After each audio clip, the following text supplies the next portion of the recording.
So பாருங்க, விருச்சிக ராசிக்கு இருக்கக்கூடிய அமைப்பு சனி 5, குரு 9ஆம் இடத்துல இருந்து ராசியை பார்க்கறாரு. கடந்த 3 மாசமாக 2 மாசமாக அது ரொம்ப நல்லது. இந்த வேலை தொழிலில் வந்து அதிகமான மாற்றங்கள், முயற்சி, பிரச்சனைகள், அதுக்கப்புறம் தீர்வுகள் அப்படிங்கிற மாதிரி போராட்டங்களை கொடுக்கக்கூடியது. ராகு கேது வந்து 4-10 இருக்கு. வண்டி வாகனத்தில் போகும்பொழுது கேர்ஃபுல்லா இருக்கக்கூடிய அமைப்பும் தேவைப்படக்கூடிய செவ்வாய் 8ஆம் இடத்துல இருக்கிறதுனால கர்மா என்ன சொல்லுது.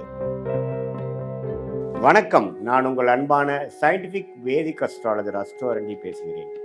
நல்லது நினைப்போம், நல்லதே நடக்கும். இந்த வீடியோவில் நம்ம என்ன பார்க்க போறோம்னா, விருச்சிக ராசிக்காரர்களுக்கு ஆகஸ்ட் 2026 எத்தகைய ஒரு பலாபலன்கள் நிறைந்த ஒரு மாதமாக வருதுங்கிறது நம்ம பார்க்க போகிறோம். சயின்டிஃபிக் வேதிக் அஸ்ட்ராலஜி முறையில் எதையும் மிகைப்படுத்தாமல், பரிகாரங்கள், மூடநம்பிக்கைகளில் போகாமல் உள்ளது உள்ளவாறு ஒரு ராசிங்கிற சந்திரனை தவிர்த்து மீது இருக்கக்கூடிய 8 கிரகங்கள் சஞ்சரிக்கும் பொழுது கோச்சாரத்தில் எதுமாற ஒரு தாக்கத்தை கொடுப்பார், எந்தெந்த இடத்துல எந்தெந்த டிகிரியில் எப்படி இருக்கும் பொழுது எதுமாற பலன்கள் நம்ம எதிர்பார்க்கலாம், நம்மளுடைய வாழ்க்கையை எதுமாற திசையில் திரும்பக்கூடிய அமைப்பை நம்ம எதிர்பார்க்கலாம் அப்படிங்கிறத சயின்டிஃபிக் வேதிக் அஸ்ட்ராலஜி முறையில் எதையும் மிகைப்படுத்தாமல், பரிகாரங்கள் அது மாதிரி விஷயத்துக்கு போகாமல் உள்ளது உள்ளவாறு நம்ம பார்க்க போகிறோம். ஸோ பாருங்க, விருச்சிக ராசிக்கு இருக்கக்கூடிய அமைப்பு சனி 5, குரு 9ஆம் இடத்துல இருந்து ராசியை பார்க்கறாரு. கடந்த 3 மாசமாக 2 மாசமாக அது ரொம்ப நல்லது. சில பிரச்சனைகளுக்கு சில சப்போர்ட்டும் தீர்வும் கொடுத்துட்டு இருக்கார்.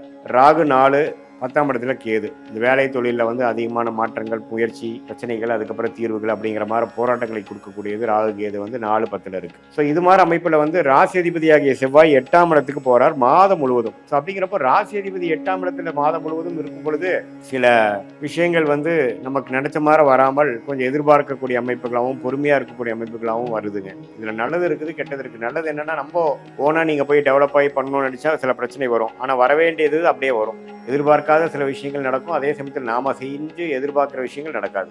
அது மாதிரி அமைப்புகள் தான் இந்த 8ஆம் இடத்தில் இருக்கக்கூடிய பகைப்பெற்ற ராசி அதிபதி செவ்வாய் மிதுனத்தில் இருக்கிறது.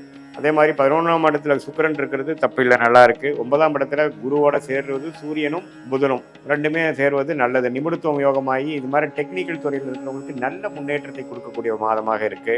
வேலை, IT, software, artificial intelligence, accounting, auditor, documentation, media துறை இதுல எல்லாம் இருக்கிறவங்களுக்குலாம் நல்ல டெவலப்மெண்ட் வரக்கூடிய ஒரு மாதமாக இருக்கு. சூரியனும் பார்த்தீங்கன்னா 9ஆம் இடத்துல இருந்து குருவோட சேர்றதுனால அப்பா சார்ந்த விஷயங்கள், தகப்பனார் மூலமாக சில பெனிஃபிட்ஸ் வர வேண்டியது இப்போ டக்குன்னு உங்களுக்கு சில இது சாதகமாக நடக்கிறது அப்படிங்கிற மாதிரி பல நல்ல விஷயங்கள் நடக்கக்கூடிய அமைப்புகளும் இருக்கு. ஸோ மாத கிரகங்களும் ஓரளவுக்கு பரவாயில்ல, ஆண்டு கிரகங்களும் ஓரளவுக்கு பரவாயில்லைங்கிறனால ஓரளவுக்கு சமாளித்து போன ஒரு வருடமாக அஷ்டமத்தில் குரு இருந்து பாதிப்பாகி எந்த ஒரு முயற்சியும் பலனளிக்க முடியாமல் இருந்த விருச்சிக ராசிக்காரர்களுக்கு ஒரு நல்ல பலனை கொடுக்கக்கூடிய ஒரு அற்புதமான ஒரு மாதமாக இந்த ஆகஸ்ட் 2026 விருச்சிக ராசிக்காரர்களுக்கு வருகிறது.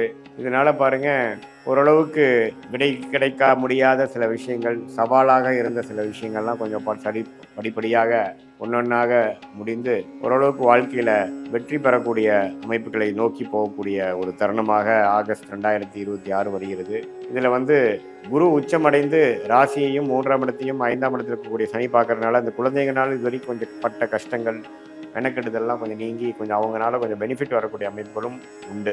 இதுதான் ஓவராலாக பார்க்கும் பொழுது ஓரளவுக்கு நல்ல மாற்றங்களை நிறைந்த ஒரு மாதமாக, நம்ம முயற்சிகள் எடுத்துமா கவுத்துமான்னு பண்ணாமல் கொஞ்சம் பொறுமையாக போகக்கூடிய அமைப்புகளாகவும், வண்டி வாகனத்தில் போகும்பொழுது கேர்ஃபுல்லாக இருக்கக்கூடிய அமைப்பும் தேவைப்படக்கூடிய செவ்வாய் 8ஆம் இடத்துல இருக்கிறதுனால எல்லாத்துலேயும் ஒரு நிதானம் தேவைப்படக்கூடிய ஒரு மாதமாக இருக்குங்கிறது மறந்துடக்கூடாது.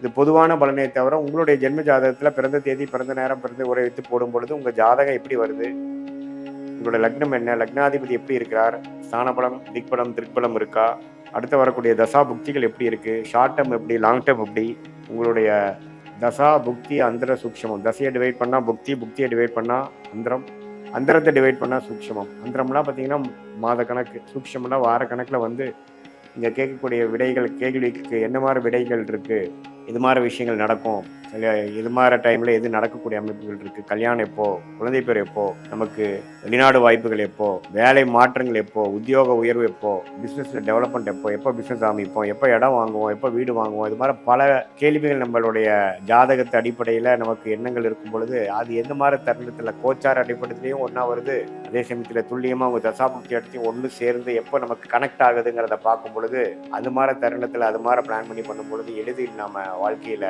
தவறான ஒரு டிசிஷன் இல்லாமல், எதிர்நீச்சல் போடாமல் வாழ்க்கையில் எளிதில் வெற்றி பெற முடியும் என்பதை சொல்ல விரும்புகிறேன். அதே சமயத்தில் பார்த்தீங்கன்னா, உங்களுடைய பெஸ்டான பிளானட் என்ன, ஃபார்ச்சுனேட்டான பிளானட் என்ன, அதே சமயத்தில் உங்களுக்கு வந்து கர்மா என்ன சொல்லுது, வேலையில் ஜெயிப்பீங்களா, தொழிலில் ஜெயிப்பீங்களா, அல்லது கல்யாணம் மூலமாக நல்ல பலன்கள் வருதா, அல்லது கல்யாணம் லேட்டாக பண்ணிக்கிறது நல்லதா, அப்புறம் உங்களுடைய துறை என்ன, அரசியல் சார்ந்த துறையா, மீடியா துறையா, அல்லது எழுத்து வடிவத்தில் வரக்கூடியதா, கம்ப்யூட்டர் பேஸ்டா, சாஃப்ட்வேரா, அல்லது அதில் ஹார்ட்வேர் பேஸ் பண்ணி போக அமைப்பா, அல்லது medical related, real estate, civil, construction, அது மாதிரி போகுதா, எது மாதிரி அமைப்புகள் நமக்கு ஓரளவுக்கு நன்றாக இருக்கிறதுங்கிறது நம்மளுடைய ஜாதகத்தில் நடக்கக்கூடிய அமைப்பு. அந்த 9 கிரகம் 12 கட்டத்தில் 27 நட்சத்திரத்தில் எப்படி படர்ந்துருக்கு, டிகிரி அடிப்படையில் துல்லியமாக பார்த்து நம்ம சொன்ன இப்போ கோச்சார அடிப்படையில் சொன்ன பலன்களும் இப்போ உங்களோட துல்லியமான பலன்களும் சேர்த்து வைத்து பார்க்கும் பொழுது இன்னுமே நம்மளுடைய கிளாரிட்டி, அடுத்து வரக்கூடிய ஷார்ட் டேர்ம், லாங் டேர்ம், அதெல்லாம் ஒரு கிளாரிட்டியோட சொல்லக்கூடிய அமைப்புகளும், அதே மாதிரி எது மாதிரி விஷயங்கள் நமக்கு தகுந்ததாக இருக்குது, நம்ம எதை தவிர்க்க வேணும், குறிப்பாக நம்ம எதை தவிர்க்கணும், எது நம்ம கரெக்டாக வராது, எது மாதிரி சிக்கல்கள் நம்ம மைண்டில் நம்ம கேர்ஃபுல்லாக இருக்கணும் அப்படிங்கிறதைய நம்ம தெரிந்து கொண்டேனால் அதுக்கு தகுந்த மாதிரி வாழ்க்கையை அமைத்து கொண்டு நமக்கு வராத விஷயத்தை செய்து எதிர்நீச்சல் போடாமல் ஓரளவுக்கு சாதகமான அமைப்புகளாக செய்து வாழ்க்கையில் ஓரளவுக்கு நல்ல வெற்றி பெற்று நம்மளுடைய சயின்டிஃபிக் வேதிக் அஸ்ட்ராலஜி முறையில் நம்மளுடைய ஓன் கர்மாவை நாமளே புரிந்து கொண்டு எந்தெந்த நேரத்தில் எது செய்யணுமோ, எந்தெந்த விஷயங்கள் நமக்கு சாதகமாக இருக்கோ அப்படிங்கிறதெல்லாம் தெரிந்து கொண்டு அதுவரைக்கும் பொறுமையாக காத்திருந்து அவதிப்படாமல், ஃப்ரஸ்ட்ரேட் ஆகாமல்,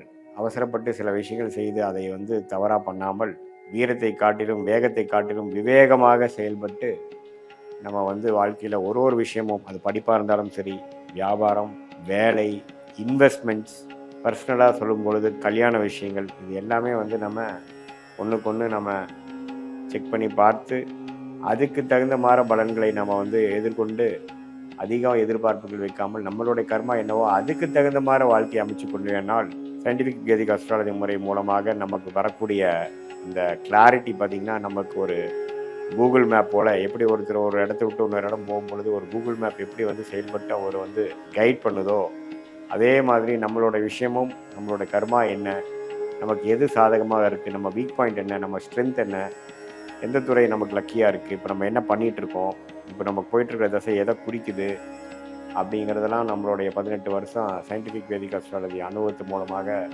பலாயிரக்கணக்கான ஜாதகத்தை பார்த்து அனுபவப்பட்டனால அதுக்கு தகுந்த மாதிரி ஒரு கிளாரிட்டி நம்ம கன்சல்டேஷனில் நீங்கள் வாங்கும் பொழுது அதுக்கு தகுந்த மாதிரி முடிவுகள் எடுத்து வாழ்க்கையில் எளிதில் நீங்கள் வெற்றி பெற முடியும் என்று சொல்ல விரும்புகிறேன். மீண்டும் மற்றொரு காணொலியில் சந்திப்போம். நன்றி.